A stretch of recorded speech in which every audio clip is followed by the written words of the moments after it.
groundbreaking study has revealed that vaping significantly increases the risk of developing chronic obstructive pulmonary disease, or COPD, a serious and incurable lung condition.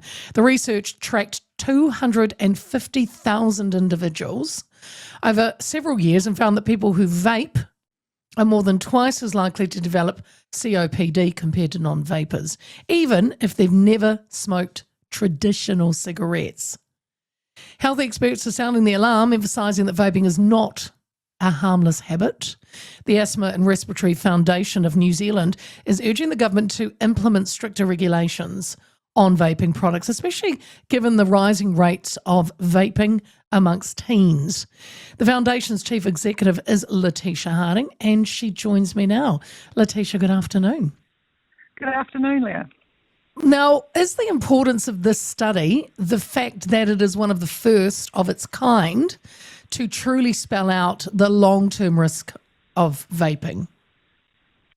Yeah, I think it is. It's a unique study in the fact that it looks at exclusive e-cigarette users, so not people who have smoked in the past.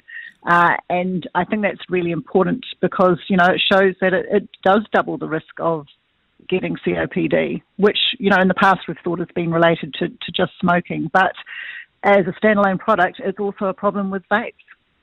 And then I think is the real clanger there, Letitia, isn't it? Because as you've just said, it showed quite clearly that vaping alone causes COPD, and that's without the confounding factor of prior smoking.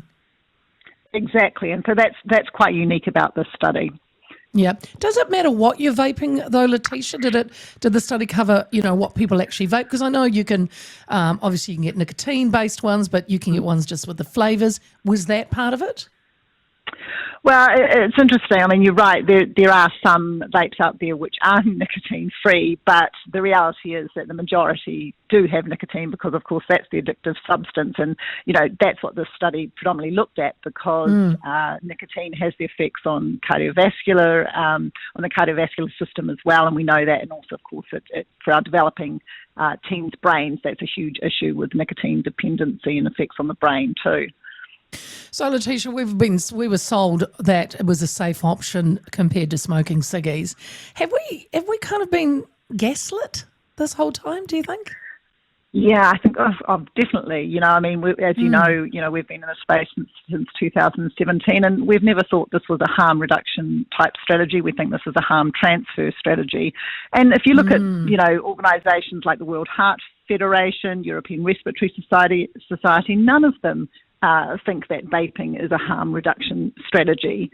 I think that this is transferring to something else. And the other interesting thing from this study was the detrimental health effects for dual users. So if you are a current smoker and you're wanting to use vapes to quit, then switch completely because doing the both together is actually worse for your health than one alone. Gosh, I bet. And is that quite common, Letitia? Are people still kind of having cigarettes and vapes? I suppose it's a financial thing. It is still common, and we hear that from our doctors and in the hospitals as well. They ask people, do they smoke? And they'll say, I'm actually taking up vaping, but they're smoking and vaping. And there's certainly been enough studies showing, in New Zealand that this can be, 64% of adults who are dual users. So that is a real concern as well. And I think that for New Zealand, we really haven't pushed the problem with dual use, which this study is showing is a real problem. And that needs to be a messaging from the Ministry of Health as well. Vaping's huge among teens, Letitia. That's been a problem for some time now. We've heard it from parents, from schools, from the likes of yourself. Are we walking into a public health crisis down the line? I think we're already in the middle of a public health crisis here when it comes to youth vaping. We didn't handle this right many, many years ago, and slowly we're putting in regulations, all the time, reducing nicotine content. The June 17th regulations, which will be coming into effect, will ban being able to view these products through storefront windows. And as we know, they're very enticing for our youth when you look through these windows and see all the wonderful coloured products. So that's going to change, and also with general retailers not being able to display them in the likes of things like convenience stores. So it's a piecemeal approach, though. I mean, we shouldn't have really let this happen, but hey, we can dwell on the past, or we can it's old pushing the genie back in the bottle, isn't it, Letitia, I think. So you've mentioned a few things, because the Asthma and Respiratory Foundation has been calling for tighter rules. So you mentioned the June 17th, the ban comes in, not allowed to display in storefront windows, general retailers as well. Was there also how many outlets around the country? Was that something? No, it's not, and that's not we're really been pushing for is we don't think we need over 7,000 retailers selling these products. I mean, we would like to see retrospectively the ban on places selling them within 300 metres of schools to be applied retrospectively to places that are within that 300 metre zone before the regulations came into effect. That would be a good start. But I think it's really the normalisation of vaping and the approach that, the ministry has pushed this as a harm reduction strategy. And sometimes our teens, if they're hearing, it's safer than cigarettes, then what they're really just hearing is that word safe. Yes, yeah. And I wonder too, do we go far enough? Because we look around the world and, there's quite a few countries, as you know, that take a much tougher stance. I mean, just across the ditch, Australia, it's prescription only. You actually have to go through a pharmacy to get a vape. Ireland is moving to ban disposable vapes altogether. Singapore, Brazil, India, they've banned vaping completely. Vietnam's even announced bringing in a full ban. I mean, and again, we're tink around the edges. Chippity chip, nothing's happening.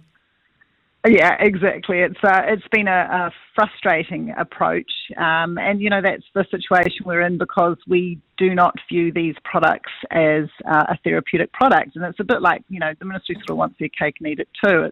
You're having these as a therapeutic product and staying there for smoking cessation, but that's actually not how they view it on paper. They're seen as recreational products and secondary as a possible product for smoking cessation. But we have to remind people that none of these products have been approved for smoking cessation like the medications, like nicotine patches, etc., have been. So, that's why we're in the situation we're in. So do you think that with a study that has, just come out, does that give the likes of your foundation and other, experts that are concerned about this, does this give you more kind of, not, I suppose, ammunition, but, you can now go to the government even again and say, look, this study is now, it's right here in black and white. We need to be more firmer on this. Yeah, absolutely, because, I've got enough kids myself, Leah, but, cigarettes weren't seen as a cool product. We were already tracking downwards through a lot of education, a lot of good efforts that New Zealand had done to decrease smoking rates. But the vaping, of course, shot straight upwards and are much higher than displacing cigarettes. We've got new users who were at very low risk of taking up cigarettes. So